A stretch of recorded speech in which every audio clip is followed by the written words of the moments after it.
Greetings, ladies and gentle readers. I'm Dwyer, and I just finished reading me Guild Mage Journeyman by David Nemitz. Nemitz? Probably Nemitz. I'm going to assume it's Nemitz. As you know, if you've watched some more of my reviews on this channel, I'm a big fan of Guild Mage, and I think I said that in terms of I would say progression, sort of. It kind of fits in the progression category because you can actually see a clear progression that the characters are going through in powering up, essentially. So yeah, I would kind of label it that. But as that sort of novel, I would say the first one was a 10 out of 10. And not for, the TikTok brains, because there's not like a lot of action and fight scenes every 20 pages, but it had really good development, and the whole book felt like it was well thought out from start to finish. It was like one continuous story. This one kind of breaks that a little bit. If my opinion on the first book was it was like a 9.5 or a 10 out of 10, I would say book 2 and 3 are probably 8s. And book 4 here, what would I say for book 4? What would I say for book 4? I'd probably put book 4 at maybe a 6, unfortunately. I enjoyed it, but when I'm comparing it to the others in the series so far, there's a few things that were kind of scratching my head, and it's like, I think we're falling off a little bit. Now, I think if I remember correctly, and I'd have to check my Kindle to make sure of this, I think the dude has a Patreon. Confirmed. Yeah, affirmative. He does have a Patreon. Oh, you got a cute little... Where'd it go? I saw the cute little... I wasn't supposed to see that. Oh, that's a security thing. You saw that, right? Am I crazy? Like, I saw pictures of his dog first, which I know I'm probably not supposed to have been able to see because I think that's supposed to be locked behind the thing. But it showed it and then it locked it. Either way, cute dog. So cool. Or maybe it was this 3 times. I don't really know. It doesn't matter. We're getting off on a tangent here. Whatever it is, he does have a Patreon. And whenever I see an author with a Patreon, I like cross my fingers and hope they don't, push the need to keep pushing out chapters as fast as possible, to keep their patrons happy. And congratulations, 874 members. Way to go. Truly, that's good and impressive. But the problem is book 4, it didn't feel like a book. It's 355 pages, and it felt like 2 short stories in one. And that concerns me, because in the first part of the book, you are where you left off in book 3, where our plucky main characters here are going elsewhere because there's going to be a spoiler section. Because of what happened at the end of book 3, and it's like, ooh, we can't let this get out, so you eat yourself somewhere else for a while things cool down, right? And that's cool. They're going out in the world, they're seeing other people, getting experience like different cultures, and that part I loved. It was fantastic, awesome, great, loved it. And then there's like a problem. In this case, does it say? I mean, it's a well of bones. If you can't put together there's going to be undead there, then and reanimated corpses. Okay, yeah, there we go. So it tells you right there. Undead. Cool. Great. Fantastic. But then it feels like some things start happening just to make them happen, which is usually a caution. It's not a red flag, but it's a cautionary flag. Like, are we still holding on to what, made, 1 and 2 really good? Or are the fans clamoring for, just like more random action and drama just because? Like, you don't know, right? So if you read the series so far, there's a big secret that good old Liv has. And for like thousands of years, that secret was kept. And she's even kind of told why that secret's kept. Okay. She accepts why that's reasons kept. Great. For the first 3 books, she's keeping that secret. And now it's like, I'm going to tell everybody the secret. You're what? Why? Why are you doing that? I think I ultimately know why. And if it is, I'm going to be mad. Because there's a little bit of a transparent reason as to why you might want to do that for something you're setting up later. But then this is just forced. And I don't like that. So everyone is knowing the secret now. Yay. Not happy with that at all. For example, I think at the moment, there's only like one other human that knows what the secret is. And they were like apparently like vetted very carefully and entrusted with it. And they themselves have like not told anyone it. And it's cool. And to be honest, I even liked that the humans did not know the secret because they had to come up with different ways to go into these not dungeons, these like shoals or whatever. These sources of concentrated magic that's like hurling out danger and monsters. They had to figure out their own way of doing that. As we saw in like the first book. And that's cool. I respect that they have their own way of doing things to come up to like get around their own shortcomings.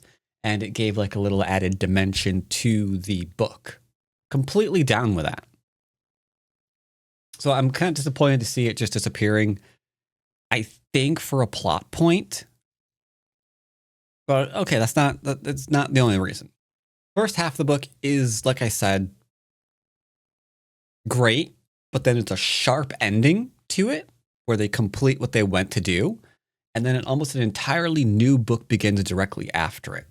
Now, one of the problems I have is like the things in book 1, or it's not book 1, sorry, in the first part of the book have almost nothing to do with what happens in the second part of the book.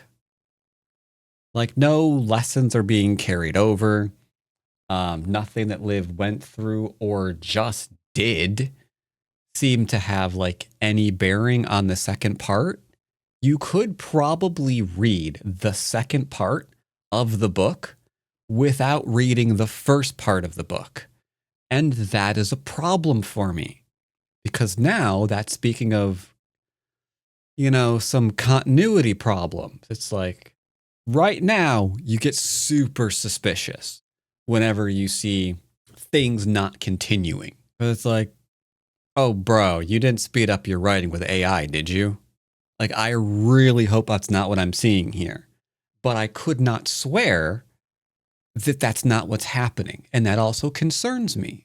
Like, at the end of that first part, a really stupidly big thing happens. And there is a consequence of that really big, stupidly big thing happening. And then that's forgotten probably until later to be used for a future plot point. And then we just have the second part of the book with none of that really mattering. Kind of strange. And the second part is really what brings down the book. Because that quest is done. They go back home and then she learns about the true danger that await. Yeah. No, there could have been a danger if it was set up properly, I kind of feel, which I think the author is capable of, given what I've seen so far from the previous books. But essentially, it's just a steamroll. You know, person comes in like, rah, rah, now I'm doing everything. And everyone's like, yeah, I guess so. Yeah. Yeah, she's doing everything now. Like, that took a day. Really? They're just gonna, everyone just rolled over in a day for no reason whatsoever. Like, I thought they were about to have like this long drawn out thing because it looks like that they were set up for because there was legal precedent for what was happening. And it was going to be a whole thing. But no, none of that was a thing. None of that mattered. Person just rolled right in and they're like, yeah, I'm the thing now. And I can do whatever I want because I say so. Like, you're in a room with all of the strongest people in the world, well, all the strongest humans in the world. I don't think you can do that. They can all blast you to pieces. You're only one person. I think you need to convince them. But I don't think the other wanted to go down that route. Because what was being set up would have been the downfall of like the entire human civilization potentially. They would have gone into like complete and utter anarchy, which would have been more interesting on how they avoid that.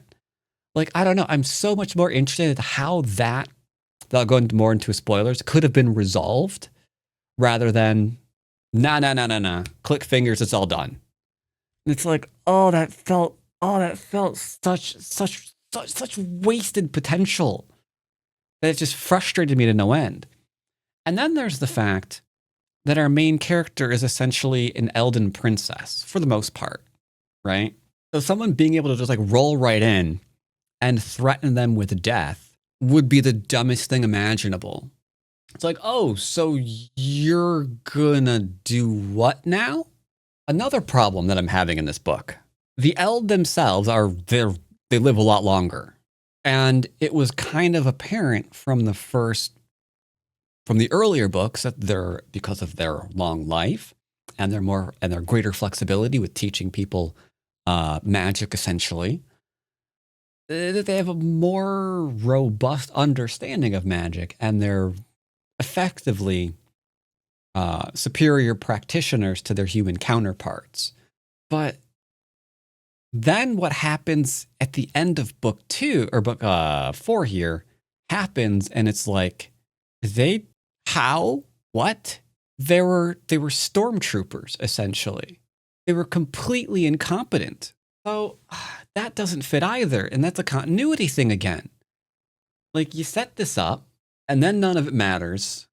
So I'm growing concerned here for the way this series is going. It seems to be forgetting the things it's kind of establishing in the earlier novels, either to quickly get to somewhere else, or because other things are being used to help write it. I don't know which one's which. Anyway, I mean, overall, it was okay. 355 pages, though. And yeah, I don't know. I was really, really excited after reading book 1 to get my hands on book 2 and book 3. I'm interested in book 4. Book 5, sorry. But I'm no longer as excited to continue reading it. But we'll see. We'll see. Maybe where they're going with this is so important and so cool for how the story is going to develop that taking some shortcuts and forgetting some things and yada-yadaing over some things, maybe it could be excused. Maybe you can overlook it. Anyway, this is going to be my spoiler section that I do want to do on this book to give a bit more greater detail on some of the issues that I had with this. So you've been warned. This is a spoiler section. All right, so the book starts off with them going to the place that I won't try to pronounce, going in here, right, and dealing with the undead that are popping up, which was fine. I have very few complaints with the first part of the book. You've got the crew going in, and yeah, they're there to figure out what to do. They realize that their usual way of dealing with things, just like using, piercing and slashing spells, essentially, is probably not going to do very good against the undead that'll keep crawling after you until you are dead and join and become them as well. So they have to improvise and figure out what to do. But Liv is pretty strong because, she's been doing this for literal decades. So she's able to handle it pretty well with some pretty clever use of her magic. I like that.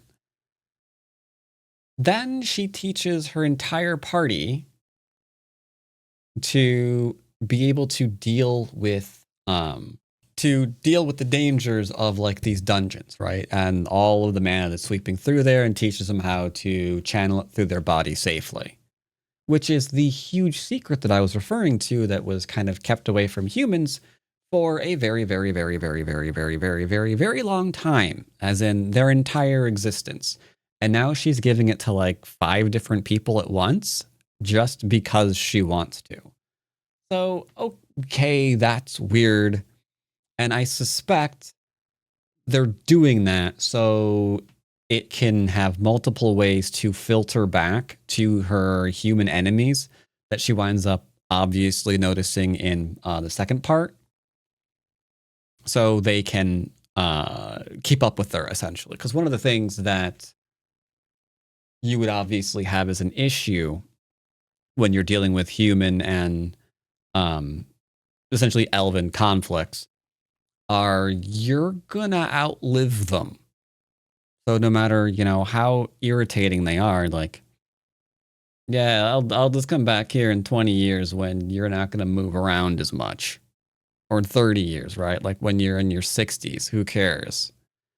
But if they start getting in some of the elven secrets, then if you have a big bad human, they can live longer, right? So that, yeah, I suspect I suspect the author is giving this secret out now just so it can wind up in the hands of the enemies.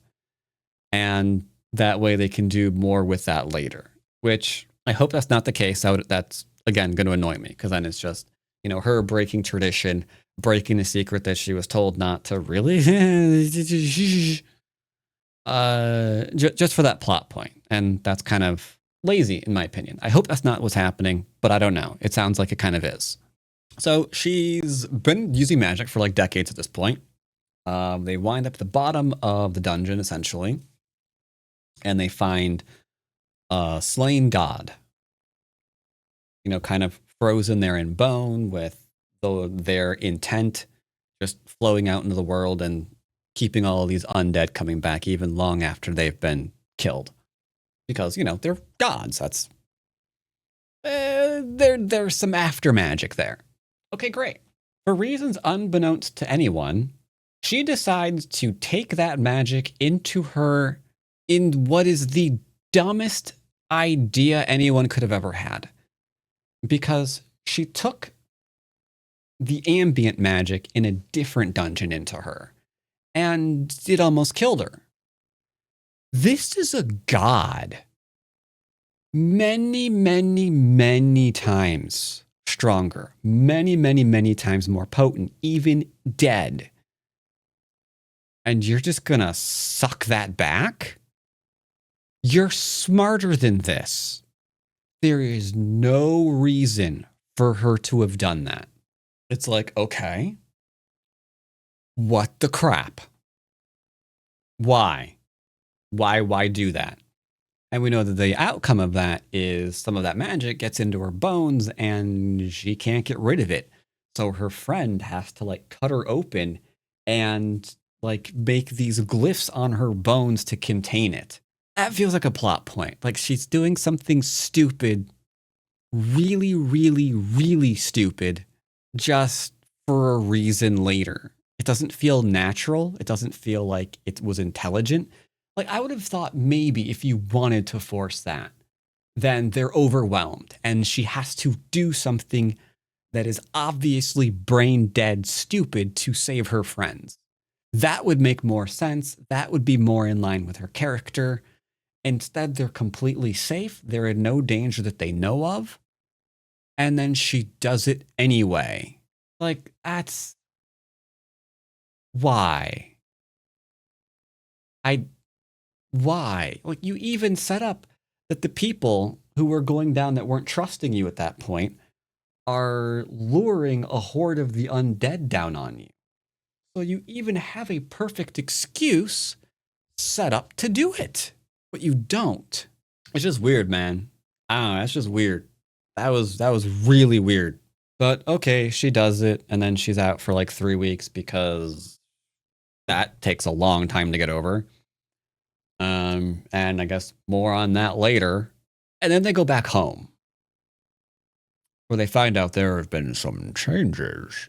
The new king is being a bit of a dick because he's apparently already thrown in with the fallen goddess, so it hasn't been outright said. It is the only thing that really makes sense because he starts making decisions like, oh, none of my subjects need to pledge themselves to mandatory service or whatever. We're gonna get rid of all of you, and I'm gonna have an army solely under my command.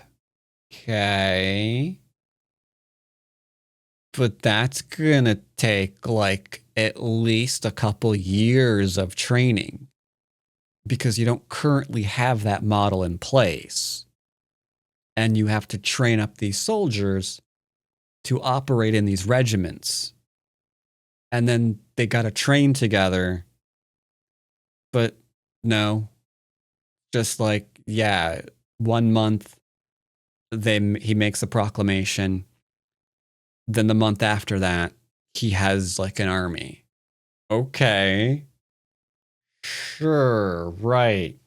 And he's also doing other dumb things, like he's pulling back from trade with everybody. But we've established earlier on that the human civilization is in part operating because of this like these trade with like these elves or the Elden or whatever, because they've got words that the humans don't, and so they're trading for things to make their society run. Little things like refrigeration, for example. Just small example. And then he's apparently doing away with all of that. So that would lead to huge social unrest and probable rebellion across his entire empire as these goods no longer come in. Like even this magic that you've been relying on now in your society. Not to mention spices from this place and just like all sorts of things. He just snaps and fingers and does away with it all. Like that's huge. I'm pretty sure your own advisors will kill you for that. Because they'll see the writing on the wall. It's like, hey, you're going to bankrupt us with this. And everyone in every city, not everyone in every city, but you're going to have rebellion in every city under your rule. And your nobles who are relying on this for income are going to turn on you. Like, it doesn't make any sense. But none of that is just, don't worry about any of that, because that's apparently like not a thing right now. To make matters worse, in book 3, we had the rise of a new archmage. And to do that, you have to prove you have a certain master of magic by combining 2 words, do something that hasn't really been done before. Cool, great. There's like one at that point, like in charge of the academy, and then Liv's master, Jurian, he becomes another, and person that doesn't like him tries to like sabotage that. At that point, this is book 3, and that's sure makes sense.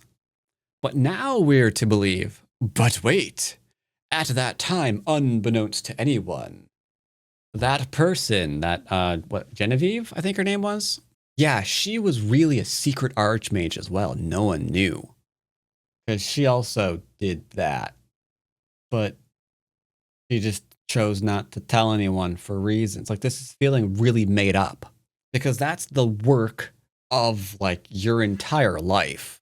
It's not something that you just like, well, he did it too, huh? Okay. I think I'm going to do it now too. Like, no, that's something that you've studied. Like, you've made it crystal freaking clear. That's something that humans have to study and work at for like a decade to accomplish, at least. So it's not something that you just do. So if she'd also accomplished that, pretty sure it would have come out, especially if she's like wanting the power stuff. But no, apparently she did it. You just didn't know. Happened off screen. She kept it quiet.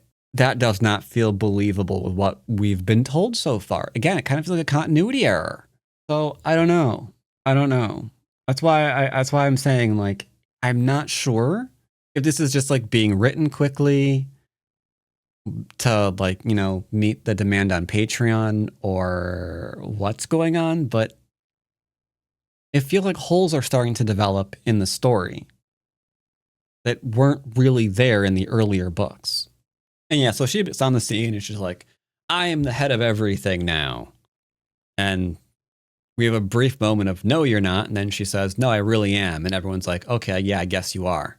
Like, and they even go out of your way to tell you, like, no, the king does not interfere in guild business. It's been that way for 1,000 years.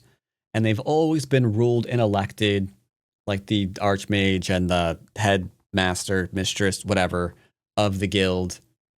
And they've got their own traditions dating back 1,000 years on how they do things. In one day, that's all gone. Really? Really? Really? Wow. No. Absolutely not. You'd have rebellion from that. But I think possibly the reason why they didn't do that is because, I mean, they even spelled out what happens in the book, what would occur. Like, they don't have the authority to do that. They would have to get rid of the entire charter and redo one. But if you did that, then every mage in the guild would be released from that charter to do whatever they want, including inherent land, not answer calls to, you know, clear these dungeons, yada, yada, yada, yada, yada. It'd be, again, anarchy, which could have made for a very interesting story. Someone breaking something because they're stupid and they don't know what they're doing, and then having to frantically try to bring the pieces back together of the thing they just broke. Again, that could be a great story. But no. That's just all gone. And yeah, while she's there, she's trying to see if, like, Liv knows magic, which she does, and know if she knows a secret word that only the royal line is supposed to know in this kingdom. Never mind the fact that she's part Elden, who give their words out. They don't really care. They don't really hold on to them like everyone else, and like keep everything super, super secret. Because they established early on, that's like a human thing. Yeah, that's a human thing. So she could have learned it anywhere while she's traveling in the other lands. And the book even says that. So whatever she knows doesn't matter. Like, you can't be upset unless you're just going to ban all of these elves from ever traveling in your territory, which you're not going to do because you've got deep trade routes with them. But yeah, it threatens her and her whole family with death for, you know, possibly knowing this word, which would mean war with the elves, which is something humans would definitely not want to actually have happen. Because again, they're supposed to be superior mages, given that, you know, their much longer lifespans. But no, none of that's consideration. None of that's consideration. So her life is immediately in danger, and oh, she's gonna be killed. And the only way any of that makes sense is if the king and all of his people have already thrown in with the god that's rising. But that doesn't really fit with what we've been told so far either. So it just feels, I don't know, it just feels off. It just feels completely off.